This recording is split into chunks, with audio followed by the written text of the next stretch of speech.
ઓગળ તાલુકાના ઉણ ગામે 12મો તેજસ્વી તાળલાઓ સન્માન સમારોહ યોજાયો. પ્રાપ્ત વિગત અનુસાર ઓગળ તાલુકાના ઉણ ગામે પ્રાથમિક શાળાના હોલમાં કાંકરેજ જાગીરદાર રાજપૂત કેળવણી મહામંડળ બનાસકાંઠાના ઉપક્રમે વર્ષ 2026નો 12મો તેજસ્વી તાળલાનો સન્માન સમારોહ પરમ પૂજ્ય રાજરાજેશ્વર યોગીરાજ રૂખડનાથ બાપુ તેમજ દરબારગઢ ઉણ કચેરીએ રાજપૂત સમાજની દીકરીઓના દ્વારા સમય કરવામાં આવ્યા અને ગામના યુવાનો વડીલો દ્વારા બાપુનું કુમકુમ તિલક કરી ફૂલહાર પહેરાવી સ્વાગત કર્યું હતું. જેમાં સૌથી અગત્યની બાબત વિશે વાત કરીએ તો કાંકરેજ તાલુકાના પૂર્વ ધારાસભ્ય અને ગુજરાત સરકારના પૂર્વ શિક્ષણ મંત્રી અને વર્તમાન બનાસકાંઠા જિલ્લા ભાજપ પ્રમુખ કીર્તિસિંહ વાઘેલાના અધ્યક્ષસ્થાને યોજાયો હતો.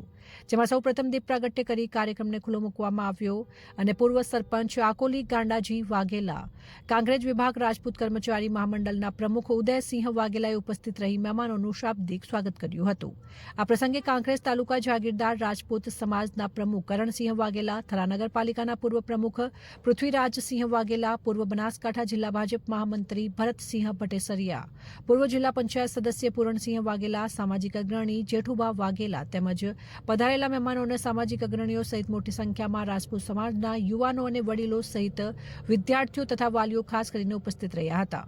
ઉણ ગ્રામજનો દ્વારા પરમ પૂજ્ય રૂખડનાથજી બાપુ અને બનાસકાંઠા જિલ્લા ભાજપ પ્રમુખ કીર્તિસિંહ વાઘેલાનું ફૂલહાર પહેરાવી શાલ ઓઢાડી સન્માન કર્યું હતું. ઉણ ગામે વિકાસના કામો માટે રાજકીય આગેવાનો દ્વારા કરવામાં આવેલ મદદ માટે આભાર માન્યો હતો અને ત્યારબાદ તેજસ્વી તાળલાઓને શિલ્ડ અને પ્રમાણપત્ર, સ્કૂલ બેગ, ફાઇલ આપીને સન્માનિત કરવામાં આવ્યા હતા.